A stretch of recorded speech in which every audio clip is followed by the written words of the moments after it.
শুভ সকাল। আশা করি আপনারা সকলেই ভালো আছেন। শিল্পী লাইফস্টাইলের আরও একটি ব্লগে আপনাদেরকে স্বাগত জানাই। এখন বেজে গেছে 5:30 আর আজকে ঘুম থেকে উঠেছি 5টা, কারণ সোনাই আজকে স্কুলে যাবে, তো সেই কারণে তাড়াতাড়ি উঠে পড়েছি। আর অন্য দিন তো দিদি এসে ডাকাডাকি করে তারপরে উঠি। সেদিন স্কুলে যায় না বলে অত তাড়া থাকে না, অত টেনশনও থাকে না। আর যেদিন স্কুলে যাবে সেদিনকে মাথায় এটা নিয়েই ঘুমোতে যাই যে না, পরের দিন সোনাই স্কুলে যাবে, সেই তাড়নায় না উঠে পড়ি, তখন আর ডাকতে হয় না। তো আজকে সেটাই, উঠে পড়েছি। উঠেই আগে এদিকে এই ভাত বসিয়ে দিয়েছি, এদিকে ডাল বসিয়ে দিয়েছি।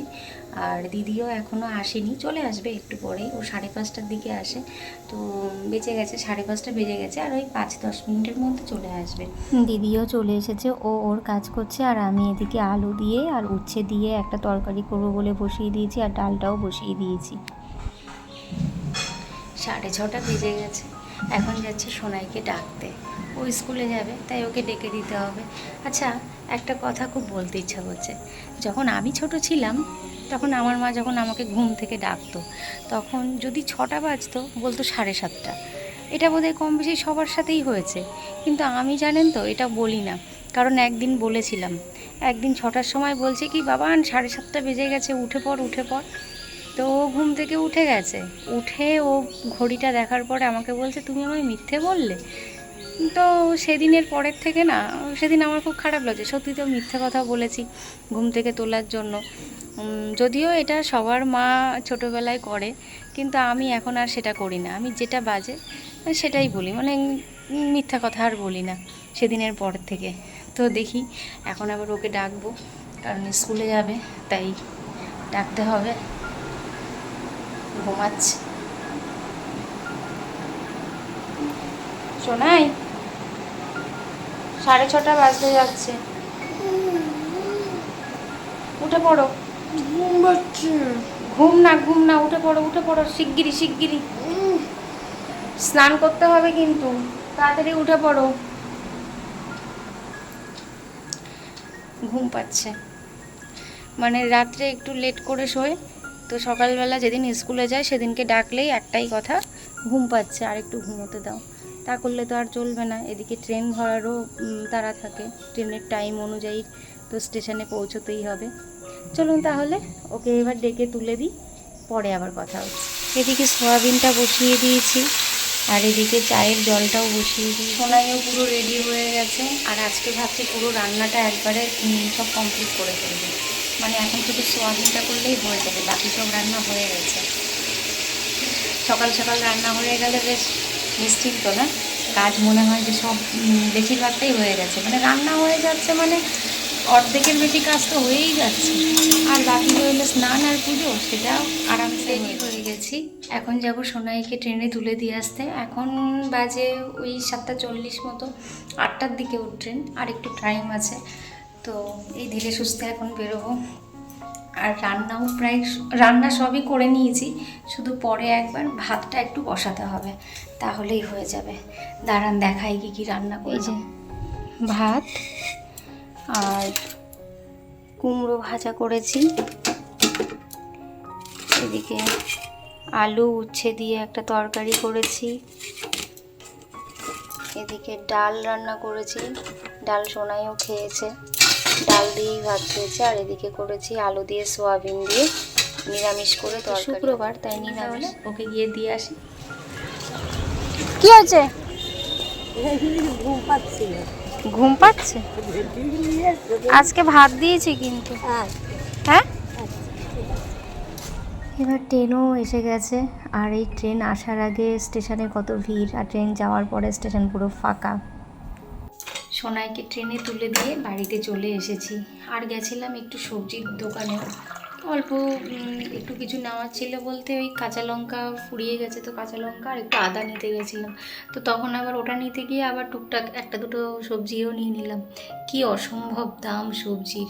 আর জানেন, লাল শাক আগে কিনতাম 15 টাকা, মানে প্রথমের দিকে তো 5 টাকা 10 টাকা, না 5 টাকার পরে 8 টাকা হলো, 8 টাকার পরে 10 টাকা, তারপরে 12 টাকা, তারপরে 15, আর এখন সেই লাল শাক 20 টাকা।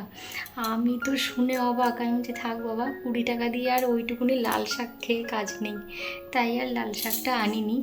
কী কী এনেছি এই যে দেখা একটুখানি আদা এনেছি। এই আদাটুকু কত নিয়েছে জানেন? এই আদাটুকু নিয়েছে 40 টাকা। বাপরে বাপ। আর এই যে লঙ্কা।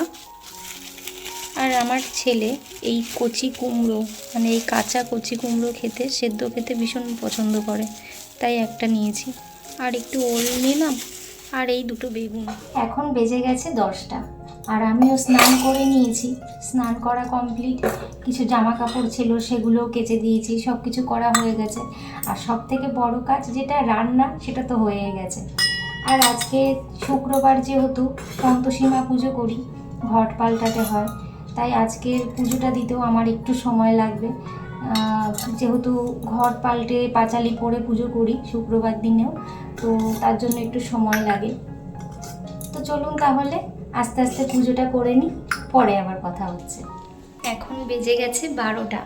খাওয়া দাওয়া সকালের কমপ্লিট করে নিয়েছি, দিদি আর আমি একসাথেই খেয়েছি। ও খেয়ে দিয়ে কাজ করে চলে গেল, আর আমিও এখন এই কাজ, মানে বাকি আর কোনো কাজ নেই, সব কাজই মোটামুটি হয়ে গেছে।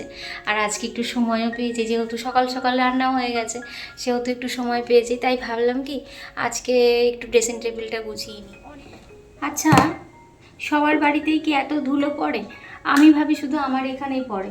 যদিও আমার বাড়ি কিন্তু রাস্তার পাশে নয়, তবুও এত ধুলো পড়ে প্রত্যেকটা জিনিসে। এই মানে যে কটা ফার্নিচার আছে, সব কটা ফার্নিচার 1 সপ্তাহ 15 দিন, মানে 1 সপ্তাহ যায় না মুছে টুছে রাখি, 1 সপ্তাহের মধ্যে আবার সব ধুলো পড়ে যায়। কি করে যে হয় বুঝতে পারি না। আপনাদের সবারও কি তাই হয়? আমার তো খুবই মানে বিরক্ত লাগে। এই কিছুদিন হবে মুছবো, তারপরেই দেখবো আবার 2-3 দিনের মধ্যে আবার সব ধুলো পড়ে যাবে। কি করে হয় কে জানে। ভাঁড়টা দেখছেন?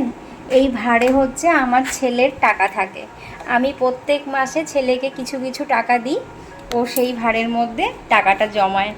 আবার যখন ওর মনে হয় যে কিছু কিনবে যেটা একটু বেশি দাম, তখন বলে যে মাম্মি এবার আজকে এই ভাঁড়টার থেকে টাকা বার করবো। এমনি ভেতরে তো মোটামুটি গোছানো কমপ্লিট, কিন্তু বাইরে পুরো ছড়িয়ে ছিটিয়ে বসেছি। কত জিনিস দেখুন। এই যে আগে না আমি অনেক কানের কিনতাম, খুব কিনতাম, এখন আর কিনি না এসব। একটা বয়স থাকে না, সেই বয়সে আমাদের খুব এইসব কিনতে ভালো লাগে, এসব কিনি আমরা। কিন্তু এখন আর সেসব আর ইচ্ছে নেই। আগে প্রচুর কিনেছি। কত জিনিস রয়েছে, এগুলো এখন গোছাতে গেলে লাগবে অনেক সময়। পুরো ছড়িয়ে নিয়ে বসেছি।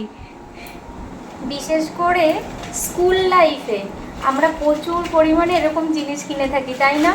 আমি তো ছোটোবেলায় স্কুল লাইফে প্রচুর কিনেছি। মানে স্কুলে যেতাম, স্কুল থেকে আসার পথে ওই যে দোকানগুলো থাকতো, সাজার জিনিস পাওয়া যেত। আর আমাদের স্কুলের সামনে, সামনে না, স্কুল থেকে একটু এগিয়ে এসে দুটো দোকান ছিল। ওই দোকানে এত সুন্দর সুন্দর জিনিস পাওয়া যেত। তখনকার দিনে অবশ্য জিনিস আলাদা ছিল, তখনকার দিনের একরকম সাজ ছিল, এখনকার দিনে আবার আর এক রকম। তো তখন অনেক কিছু কিনতাম, এখন অবশ্য আর কিনি না।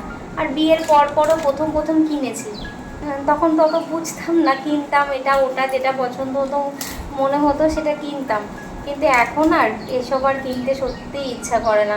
একটা বয়স থাকে না, একটা বয়সের পর মানুষের সেই সবারই ইচ্ছাগুলো কেমন জানি আস্তে আস্তে চেঞ্জ হয়ে যায়, তাই না? এখন বেজে গেছে 2:30। সোনায়ের ছুটি হয়ে গেছে, আর আমিও সব গুছিয়ে নিয়েছি, ওর খাবার দাবার।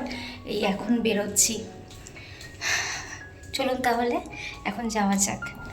সোনাইও চলে এসেছে স্কুল থেকে। আর খাওয়া দাওয়ার পরে আমি এসে ব্যালকনিতে বসেছিলাম। ওরা পড়ছে ভেতরে, আর বাইরে বসে বসে এই স্কুলের মেয়েদের কত রকম জিনিস দেখতে পাচ্ছি। আর নিজের ছোটোবেলার কথা মনে পড়ছে যে আমিও আমার বান্ধবীদের সাথে কত কিছু করেছি। যখন বাড়িতে ফিরতাম একসাথে আমরা বান্ধবীরা কত রকম মজা করতাম।